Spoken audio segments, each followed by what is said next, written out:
Assalamualaikum warahmatullahi wabarakatuh. Sahabat Asik Ngaji, kami informasikan kembali ada seorang YouTuber Kristen, dia mengupload sebuah video, bahkan dia di thumbnailnya dituliskan menggemparkan ramai-ramai pindah agama saat berada di Tanah Suci. Jadi dia sudah mengklaim bahwa di Tanah Suci ramai-ramai pindah agama. Maksudnya adalah pindah ke dalam agama Kristen. Na'udzubillah min dalik. Bahkan dia tulis di judulnya, heboh, ramai-ramai percaya kepada Yesus di Tanah Suci. Jadi di Tanah Suci Mekah atau Madinah itu katanya ramai-ramai masuk ke dalam agama Kristen. Na'udzubillah min dalik. Apakah memang ini betul terjadi demikian atau hal ini memang disampaikan dengan kebohongan dan dusta belaka? Kita akan sampaikan terlebih dahulu bagaimana video orang ini yang kemudian memberikan statementnya ya ikhwah, dan kita akan tanggapi apakah memang betul hal ini betul terjadi atau tidak ya ikhwah. Haleluya, haleluya. Salam sejahtera dalam kasih Tuhan kita Yesus Kristus. Salam bahagia bagimu selalu. Saudara, saat ini kita bersyukur kepada Tuhan karena Tuhan telah membuktikan atau sedang membuktikan bahwa beberapa orang yang sedang melaksanakan tuntutan ibadah mereka, justru pada waktu mereka melaksanakan kewajiban tuntutan ibadah mereka itu, maka Tuhan memanggil mereka, Tuhan menampakkan diri kepada mereka, dan membuat mereka percaya kepada Tuhan Yesus Kristus. Ada begitu banyak kesaksian yang kita sementara ikuti tentang hal itu, bagaimana Tuhan bekerja memenangkan mereka yang sementara melakukan atau melaksanakan kewajiban ibadah mereka. Salah satunya kita akan lihat saat ini bagaimana Tuhan bekerja menyelamatkan seorang ibu yang sedang melaksanakan kewajiban ibadahnya, justru dipanggil Tuhan untuk percaya kepada Tuhan Yesus Kristus. Haleluya. Mari kita ikuti tayangan berikut ini. Tadi dalam thumbnailnya itu disebutkan ramai-ramai percaya kepada Yesus di Tanah Suci, tetapi dia katakan beberapa orang, dan yang ditampilkan sekarang hanya satu orang ya ikhwah. Nah ini kan lucu. Baik, kita akan langsung saja tampilkan kesaksiannya bagaimana, apakah memang ini betul seorang murtadin atau misionaris. Kita akan simak pernyataannya dan kita bisa menilainya bagaimana kebenaran atau dustanya. Kita akan saksikan dulu terlebih dahulu videonya. Ke awan-awan. Setelah di awan-awan, entah dari apa kok dari mulut ini mengatakan, Isa, aku nggak mau mati di sini, aku mau dikumpulkan dulu dengan anak-anak gitu. Akhirnya karena saya menendang kaki, tangan juga ngikut ke kanan ke kiri, jadi mereka marah. Ibu kok sholat subuh dikatakan Isa, ibu rupanya kemasukan setan, katanya begitu. Tapi ya puji Tuhan, setelah saya merenungkan, akhirnya setelah saya pulang, saya membaca Taurat dan Injil dari Al-Quran. Ternyata saya baru tahu bahwa Alkitab itu adalah untuk Taurat dan Injil, kitab suci umat Nasrani. Kalau Alkitabi adalah Al-Quran.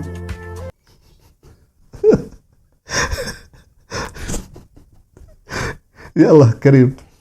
Apakah memang orang ini betul seorang murtadin, dulunya adalah seorang muslim, atau memang diada-ada? Dia mengaku saja ya ikhwah. Dia katakan, mohon maaf, nanti kita akan jawab semua yang kemudian keliru dalam kesaksiannya itu. Dia katakan, katanya setelah pulang dari Tanah Suci, dia belajar Al-Quranul Karim, yang mana dalam Al-Quran ada Taurat dan Injil.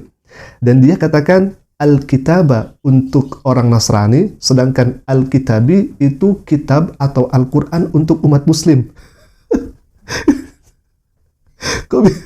Kok bisa seperti ini begitu ya? Ibu, mohon maaf, saya katakan mohon maaf. Alkitab dan Alkitabi itu bukan maknanya seperti itu. Alkitab dan Alkitabi itu kedudukan akhir. Itu dalam nahwu dan sorob sudah dijelaskan. Kenapa Alkitab? Karena Alkitab di sini menjadi maf'ulun bi atau objek. Maka dibaca Alkitab. Contoh, misalkan ra'aitul kitaba, saya melihat kitab. Maka Alkitab di sini tidak boleh dibaca Alkitabi atau dibaca Alkitabu. Kenapa? Karena kedudukannya dalam ilmu nahwu atau sorob itu menjadi maf'ulun bih. Jadi harus di Alkitab, bukan atas kemudian Alkitab untuk orang Nasrani, bukan seperti itu. Ini ada-ada saja begitu ya. Lalu kemudian Alkitabi katanya untuk orang Islam, untuk agama Islam. Sebetulnya itu juga keliru, karena Alkitabi itu kedudukannya biasanya diawali dengan harfun jar. Misalkan min, ila, an, ala, wa fi, wa ruba, wal bad, wal kab, dan lain sebagainya. Contoh misalkan fil kitabi, di dalam kitab, atau misalkan alal kitabi, di atas kitab. Maka di sana setelah ada fi, setelah ada ala, pokoknya harfun jarin, maka harus dibaca kasrah al-kitabi, tidak lantas kemudian dibaca al-kitabah. Ini hanya dalam ilmu alat, bukan atas kemudian kitabah untuk Nasrani dan al-kitabi untuk Islam. Bukan seperti itu. Allahu Akbar. Mohon maaf Ibu, kami bukan menertawakan Ibu. Saya hormat kepada Ibu karena Ibu itu makhluk Allah, ciptaan Allah. Akan tetapi ini dari pemahamannya kok dia seperti itu pemahamannya. Nah, contohnya misalkan al-kitabah, al-kitabi, kadang-kadang al-kitabah dibaca al-kitabu. Kenapa? Itu bisa menjadi mubtada. Al-kitabu jamilun. Kitab itu indah. Misalkan seperti itu. Kan bingung kalau misalkan al-kitabu untuk Nasrani, kemudian al-kitabi untuk Islam. Bagaimana dengan al-kitabu? Berarti untuk Yahudi. Kan itu juga keliru ya. Jadi itu kedudukan akhir dari sebelumnya amil yang memasuki, bisa menjadi alkitabah, alkitabi, alkitabu. Kalau misalkan alkitabi biasanya misalkan ada harfun jarin atau misalkan idopat, misalkan nurul kitabi, di sana harus dibaca kitabi, cahaya kitab itu. Alhamdulillah. Baik, kemudian tadi saat sholat subuh di tanah suci, Ibu ini mengatakan Isa lah. Apakah memang percaya dengan Isa? Kan selama ini yang Ibu percayai dan orang Kristen percayai, Isa itu dan Yesus itu kan berbeda. Satu kepribadian yang berbeda. Kok disama-samakan?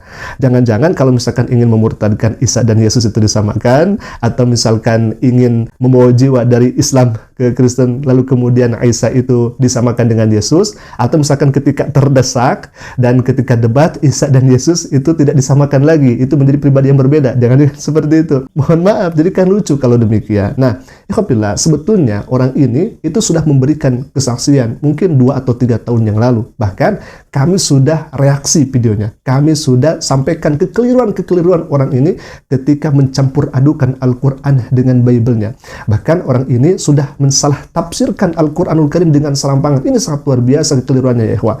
Bahkan kami sudah luruskan apa-apa yang kemudian dia syubhatkan dalam Al-Quranul Karim. Ini sebetulnya sangat keji fitnahannya dan kami sudah reaksi. Tetapi oleh teman kita, YouTuber Kristen, orang ini dianggap wow mungkin, atau dianggap luar biasa. Padahal kalau misalkan orang Islam memandangnya, ini rasa-rasanya sebagai hiburan saja begitu. Alhamdulillah. Jadi kalau misalkan dikatakan di tanah suci ramai-ramai, itu hoax dan tidak benar adanya. Na'udzubillah. Kalau misalkan menyebarkan agama seperti ini, na'udzubillah min dalik, dengan kebohongan dan dusta, na'udzubillah min dalik. Rasa-rasanya kalau seperti ini agama disebarkan, maka na'udzubillah min dalik, mungkin tunggulah kehancuran. Maka dari itu umat Islam sangat-sangat dilarang untuk melakukan kebohongan, apalagi kebohongan dalam atas nama agama. Na'udzubillah min dalik. Alhamdulillah, mungkin hal ini bisa menjadi informasi untuk kita semua. Dan bagi alhamdulillah yang baru bergabung, silahkan klik saja tombol subscribe-nya dan jangan lupa aktifkan juga lonceng notifikasinya agar setiap kami upload video baru, insya Allah menjadi pemberitahuan untuk kita semua. Aku qouli hadza,